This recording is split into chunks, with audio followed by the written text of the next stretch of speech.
Well, hello everyone, and welcome to the Real World Blockchain. And today, as you have recognized him, I have as a guest the CEO of Web3 Enabler, Alex Hogberger. Hi, Alex. How are you? Hey, Gautier, it's so good to be back. All right. So you have quite a lot to announce. Please tell us what's happening in the world of Web3 Enabler, what's happening with the app blockchain payment, and what's happening regarding connection with other blockchains. Ah, yeah, it has been a whirlwind of the last few months. I'm sorry I haven't had a chance to come back here. Obviously, we put out several new releases of blockchain payments. The latest version, 2.7, has brought Solana into the fold. Prior to that, we added several more EVM-based networks. We also added Tron, which was an exciting one. We're kind of one of the few corporate players that works in the US and EU that supports the Tron network. So we're really excited for that. That brings us up to 8 kind of core wallet types: the EVM, the Solana, the Tron, the XRP, Bitcoin, Doge, Litecoin, and I'm sure I just offended whoever I forgot. But so we've got 3 UTXO wallets, we've got the EVM, we've got Solana, Wow. and Tron. So it's an exciting time. We feel we've got all the major players for payments now covered. Wonderful. And so regarding the other features of Web3 Enablers blockchain payments, what's new? All right, so in the 2.x branch, we've mostly been adding blockchains, including all the UTXO side. So that we feel is kind of feature complete now with all of the blockchains added and supported. So we're very excited for that. We also added the payables option, and that's for tracking outgoing payments. So we've made it very simple if you're paying your vendors out of Salesforce to be able to have them connect their wallets so you can track, make payments, track it all. So inbound and outbound is now really simple on the base app. We also released blockchain payments for Sales Cloud, which is a small free add-on to the existing platform, and that connects the order and opportunity object. We have planned releases for Commerce Cloud, Experience Cloud, Workflow Management, basically little add-ons for different parts of the Salesforce ecosystem, so that these are all free add-ons so that your business flows flow naturally into those parts of the Salesforce CRM, whichever part you're using. Wonderful. And so, how do you envision the next clients, the next salve of clients? How do they interact with each other, with their customers, their respective customers, using our app, blockchain payments? So yeah, with blockchain payments now, when you are sending either the order or the opportunity, depending on your business flow, if you require cash before you complete a sale, then you do it in the opportunity. If it is after payment, you do it in the order. So that connects those in, and then a QR code and a URL for payment is auto-generated when you create a payment request, and that's easily set up with a flow and organized for your business. So that's super exciting. I'll tell you, and then we also have for the outbound payments, we have, as we said, with the payable. So I'll tell you how we use it internally. It's fantastic. We get paid in stablecoins routinely, and we just send over a payment request, and the network supported, and we get paid on the stablecoin of their choice, and it's up to us to off ramp. And then on the outgoing payment, this has been very popular. We have cut down on international wires entirely because we're routing it all through stablecoin payments. So it's truly fantastic to be able to just quickly onboard and make payments globally all over the world. Mostly on the Ethereum network, but we've been doing a variety. But there's more.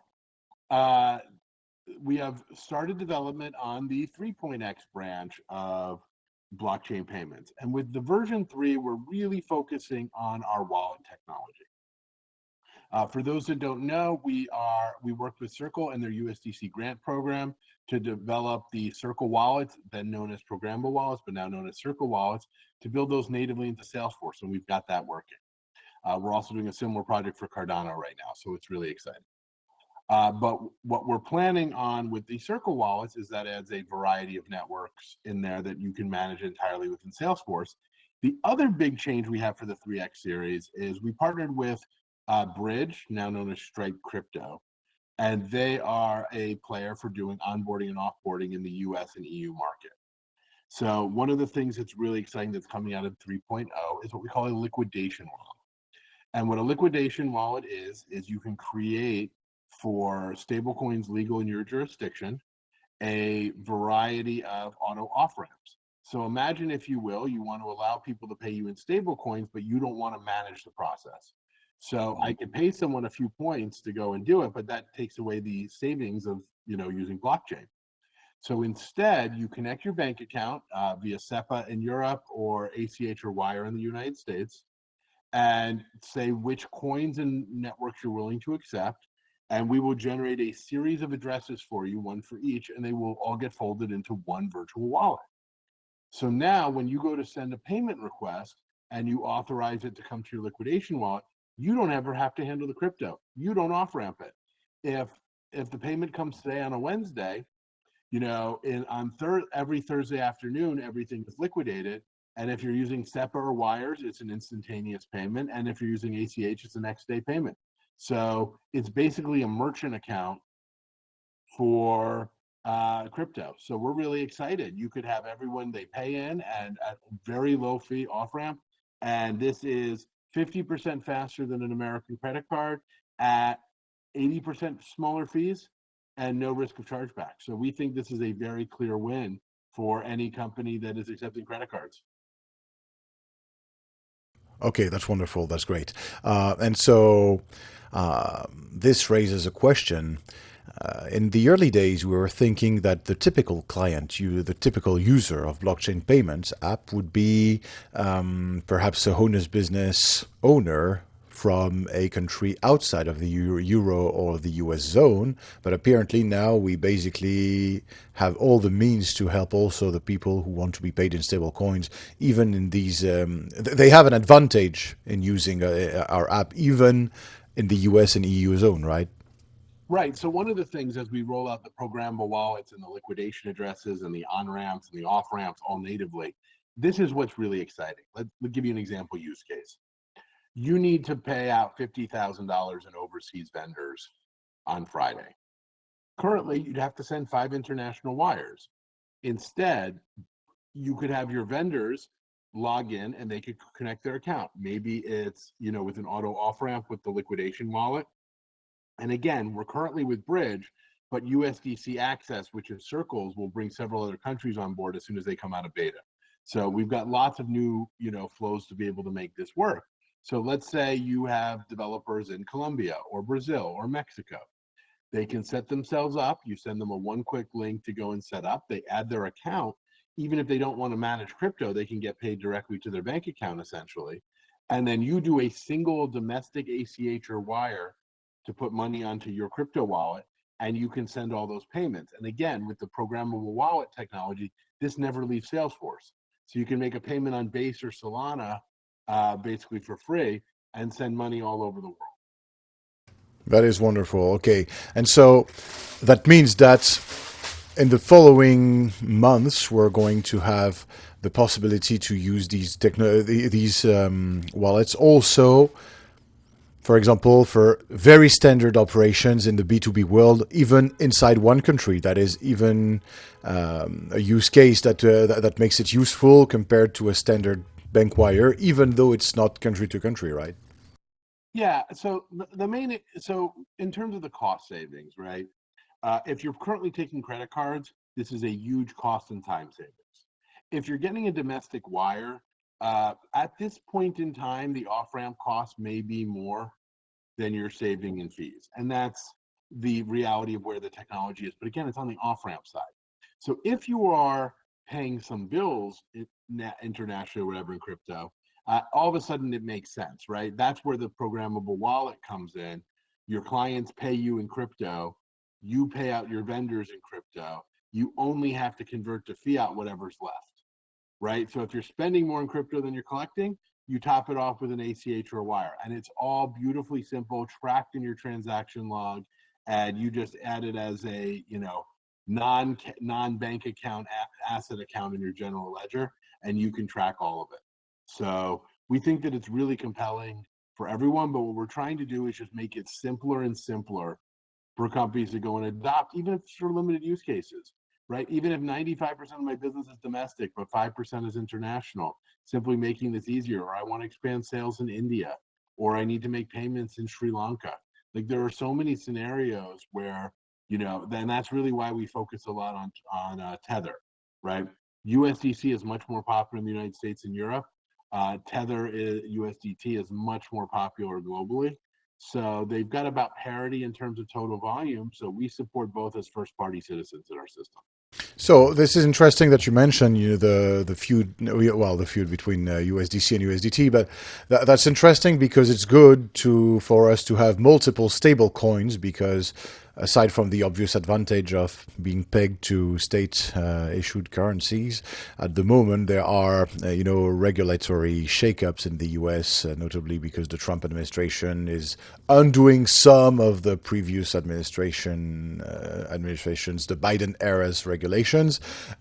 Also, President Donald Trump issued his own stable coin. So, what's your take on that? Do you think that blockchain payments users are going to use regular cryptos, or mostly because it's the B2B world, stable coins, or oddities like Donald Trump's stablecoin, which has the flair of a standard crypto but the utility of a real stablecoin? I don't know where to stand about that. The year is young. Let's see how everything plays out. But we're pretty neutral. We support regulatory certainty out of the box. Well-known stable coins. If you're not supported, you turn on or off what you're willing to accept, and you can add more of them. Like I said, so in Europe, we can't connect Tether to your bank account because of regulatory rules. So we're playing with, and do not have, this is testing to get this reliable, but we've debated, can we create a world where you can create a destination address that's for Tether on Tron, that we can then give you your URC or Circle USDC on base, and have that connect over into your account. Like, there's all these different intricacies as we work with new providers. And what our feeling is, as long as we can make it simple for you, and we can create, here's a destination address, but you record that as your inbound transaction, right? At the point I have received Tether on Tron, I mark my payment request as paid.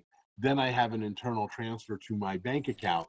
That feels like that's an area that can work. But we really, one thing that's very important is we look at our accounting board, we talk to accounting advisors, and we make sure that whatever we're producing makes sense. So the internal transfers is probably coming later in the 3.x series, not because it's so technically difficult, it's not, but we really want to get the accounting right. Of course. Well, the goal is to remove the hassle for all the users, and so that they don't have to focus on that and just focus on their business. That will be the last question I had. Any last word? Yeah, one other program that is coming out hopefully later this quarter. Financial Services Cloud is the Salesforce tool that is used by banks and wealth managers. So I wanted to show you, I have a little screenshot from our upcoming Financial Services Cloud application. Well, please do show that.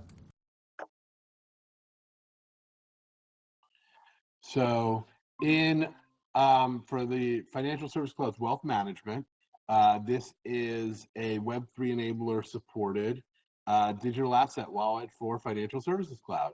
And what you see is we are mapping assets and current market value for financial holdings. And you can notice here, Bitcoin, I forget when the screenshot was taken, but it's marked to market. We've got Circle, in there, and you see Circle is marked as a cash equivalent. Bitcoin and XRP are matched as alternative investments. Conceivably, if you have tokenized real estate, we can list it as a REIT. If you have tokenized, stocks, we can list those as equities. So we are preparing for a world where non-custodial wallets are a reality for financial advisors. And, this really works to allow them to look at your crypto holdings equally in the side, your 401k, your IRAs, your bank accounts, your life insurance, to see your entire financial holdings. So mapping it over to run as a native Salesforce financial service cloud connector is very important. How cool is that? Possibilities are endless in fintech. Thank you so much, Alex. Everyone, this was an episode of The Real World Blockchain. Our guest today was Alex Hochberger, CEO of Web3 Enabler, the app that produces blockchain payments, the first and only crypto payment solution in Salesforce, and many other CRMs soon. Cheers, Alex. Good to see you, Gautier. Looking forward to coming back with new news.